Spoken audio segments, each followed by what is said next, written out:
Hello, today is Wednesday, January 15th. Welcome to episode 402 of Fault Lines, the National Security Institute's podcast that gets you quickly up to speed 3 times a week on the national security and foreign policy debates shaking up America. I'm NSI Senior Fellow Morgan Vina. I'm joined today by Deputy Executive Director Martha Miller, NSI Advisory Board Member Lester Munson. Is that what we're calling you, Les? That's what we're calling me. Okay. And fellow Jess Jones. With less than a week to go before President Trump is sworn in as the 47th President of the United States, the U.S. Senate has already gotten down to business working and vetting his nominees. First up in the national security space is Pete Hegseth, who had his confirmation hearing yesterday.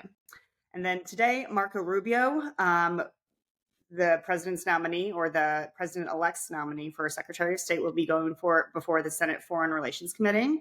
And John Ratcliffe, the president-elect's nominee for CIA director, will go before the Senate Select Committee on Intelligence. President Trump has certainly wasted no time in his nominations, and there is a long list of ambassadors, deputy and undersecretaries of state, service secretaries, and just special envoys and the like to go. So Les, I'm going to turn first to you. There's been a lot of noise about the president's nominations, particularly for those individuals that are being put forward in the national security space, whether that be Pete Hegseth, Tulsi Gabbard. But then we also have some of our sort of more traditional candidates, if you will, such as Marco Rubio, John Ratcliffe. Ratcliffe, of course, served previously. What do you make of these of President Trump's choices here? What does that say about the direction he wants his national security agenda to go?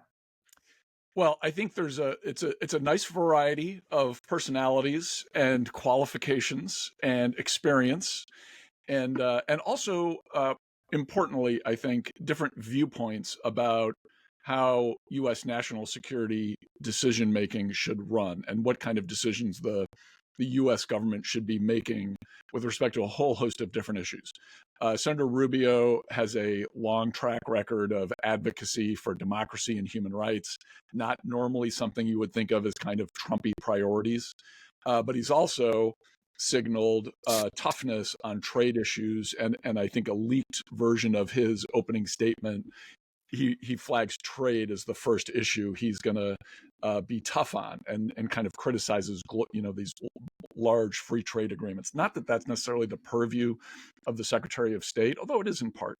But I think that shows that in a Trump way, he has assembled a team of rivals along the lines of what Barack Obama did by bringing Hillary Clinton into the cabinet. There are going to be different voices, and on the outside, people criticize Trump for being narrow-minded and demanding loyalty and all of these things, and there's some truth in that. But he's also demonstrated with this group of nominees that he actually has kind of a broader range of policy advocates than you might have suspected going in. So I think, while I don't want to comment on some of the individual choices necessarily, because some of them don't seem to be the most qualified person, but it does, the broad range of them does show some diversity, and I kind of like that. Yeah. So Jess, let's focus on Pete Hegseth for a second, just given his confirmation hearing was yesterday. The media headlines, really focused on Hegseth's extramarital affairs, his alleged sexual assault, his alleged, alcohol abuse and the like. What was really less focused on were some of the main issues that Chairman Wicker and Ranking Member Reid really focused on, which were great power competition, particularly with China. Wicker in particular really raised the need for defense tech modernization and the ability for the United States to progress in this space to compete with some of our greatest adversaries. What do you make of this? What does this say about the confirmation process, do you think? Yeah. First, I'll touch on Les's point where he said the broad array of nominees speaks to maybe some insight into decision making in the new administration. I didn't walk away from Hegseth's confirmation hearing getting any glimpse of decision-making capabilities or insight into how he'd make some of these decisions when it comes to the challenges you laid out, Morgan. I think the hearing was not particularly surprising how it played out. I think, as you point out, Wicker and Reed raised some really big challenges that the DoD in the United States is facing. I think Hegseth was, clearly well prepared. He stayed on his talking points. But I think one of the senators remarked he would make a great DoD spokesman, and that's spokesperson. That's kind of what I walked away with. Like I didn't hear anything. We talk about KSAs when it comes to jobs, knowledge, skills, and abilities. I didn't walk away thinking this is someone who had the experience or the KSAs to lead an almost $1 trillion organization. Who I didn't hear specific policies or ideas that diverge, perhaps from, even that diverged from the Biden administration when it came to great power competition, when it came to how do we leverage the private sector to think over the horizon about technology and our tech competition with China, how we're going to reform. I heard reform of acquisition, but not any specific ideas of what that means or, a vision for Hegseth for the DoD and how he's going to come up with a strategy to implement that. And, I get hearings are political and they're talking points. You have a short amount of time. But if it was me and I was being attacked for lack of experience and, planning, I would think I would lay out some ideas to draw some confidence. I think, he seems confident that he's going to get through. So perhaps that wasn't necessary, and kind of, as all nominees do, kind of deflecting some of the tougher questions and sticking to your talking points was the strategy to go with. But I would love to have walked away a little more confident that I see a vision for the DoD and the new admin about how we're going to confront the challenges for the next 4 years.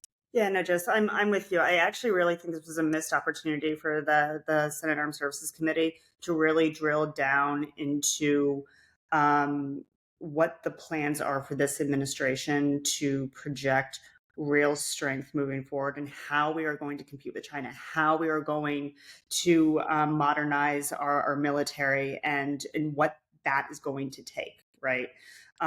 There was, I think, too much focus on the politicization, the sensationalism of Hegseth, and I think the Senate Armed Services Committee is a very serious body, and I think in this case they really kind of missed the mark by not really drilling down into some of the really important policy issues that are facing U.S. national security. So, Martha, I saved you for last because you actually have a lot of experience when it comes to presidential personnel. Mm-hmm. And I wanted to get your take on where you think President Trump is in the process. I mean, he's named just a ton of nominees. Like, is he doing a good job? Where do you rate him? Like A, B, C, D?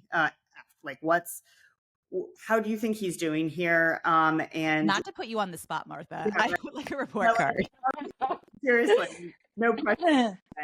But I mean, but where is he in the process compared to your previous experience?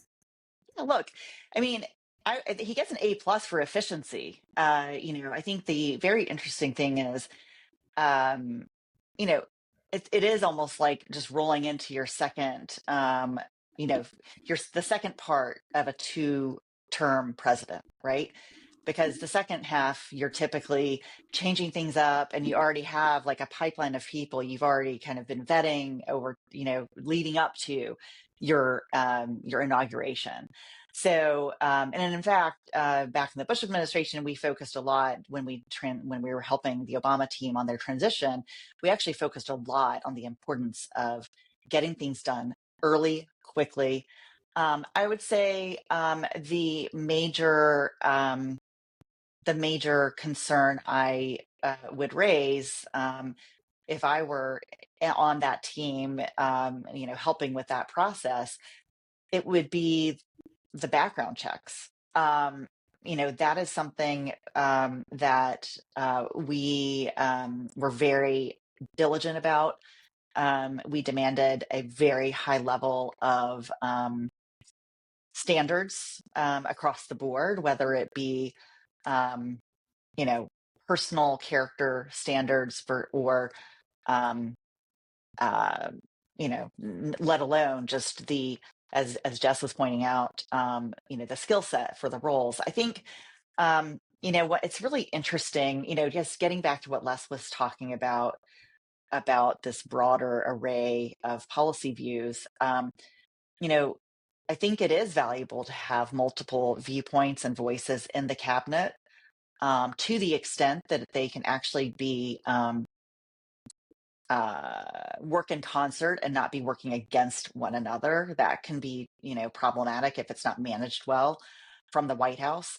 The other thing that's interesting from a political standpoint is that this broader array honestly represents the fact that the Trump, the Trump movement has actually, in fact, brought in a broader array of Republicans than he previously had. I think it shows, I mean, not to mention, even, a lot of Democrats who just realized this time around, instead of being the resistance, they're like, okay, we have to work with these people, which in a way, honestly, is a positive shift in the United States, in our political discourse and actually the idea of governance. If both parties just recognize, okay, we're not going to like fight reality, we're actually going to work with reality and deal with it, right? Because that is the new reality. But getting back to, Pete Hegseth, for example, it's very interesting because, on the one hand, it scores major political points for Trump. He's fighting what was viewed as a very like inappropriately far left agenda, of wokeness and progressivism and a kind of a tilted focus on that, maybe an outsized focus on it during the Biden administration. But, in a way, it's almost like the pendulum swing. So it's like, will there be an outsized focus on the opposite end of that, with Hegseth? So putting that aside, he represents certainly a cultural shift, and I would say, presenting a vision, if you will, whether people agree with that vision or not. What I question is whether he can actually achieve his vision if he doesn't know the building. And he's certainly new to managing a building of 3 million people. I think I have that fact, that piece of information correct, but like clearly he's nowhere near the he has nowhere near the level of like, skills and experience to manage that many people and that big of a budget. And so, I question whether he can actually achieve what he's laying out in terms of this new culture of the Pentagon. So having Marco Rubio, Radcliffe is an interesting choice in the sense that like he's already done the job in the first Trump administration. So it's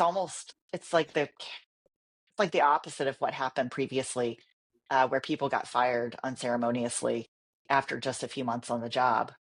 This is actually a very interesting continuity. So anyway, those are some of my many thoughts on this. And she dodged the A through F on every category.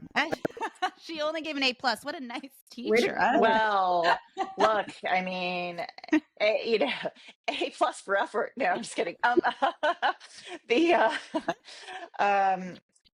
Because it's more nuanced than that. It's kind of hard to categorize it. It's all in the view. The beauty is in the eye of the beholder. But so I think it's interesting, very interesting to watch.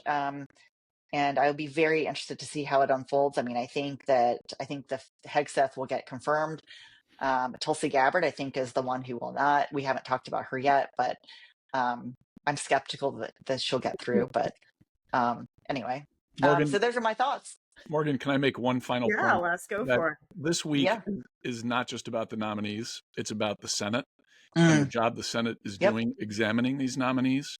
And they're the ones who are going to be graded once we see how these people, if they get confirmed, how they perform in office.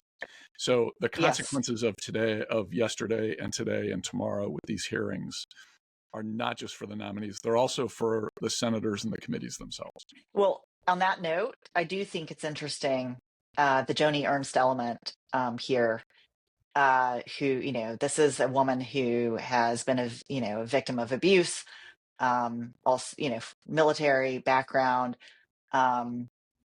that is actually a very interesting example of how the confirmation process itself, how the Senate puts an imprint on what the nominees are expected to do.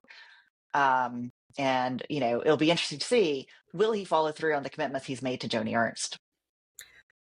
I think it's also interesting to note the almost the reverse, actually, Martha, is that the influence that the White House and those that are surrounding the president Yes. have on the Senate. Oh, yeah, because she's up for reelection. And, right. And I think it's, it is, when I worked in the Senate, I feel like we had a lot more power with regard to the White House than the current senators feel today. All right. Well, we got to leave it there. We are out of time. That is a wrap. Thanks so much to Kelly Crowley, Claude Jennings, and the NSI staff for their help in producing today's episode. Join us on Friday, January 17th, for another episode of Fault Lines, the National Security Institute's podcast that gets you smart, fast on the national security and foreign policy debates shaking up America. Fault Lines is now on YouTube, so check out our channel for a video of today's episode. If you like what you heard, be sure to rate, review, and subscribe.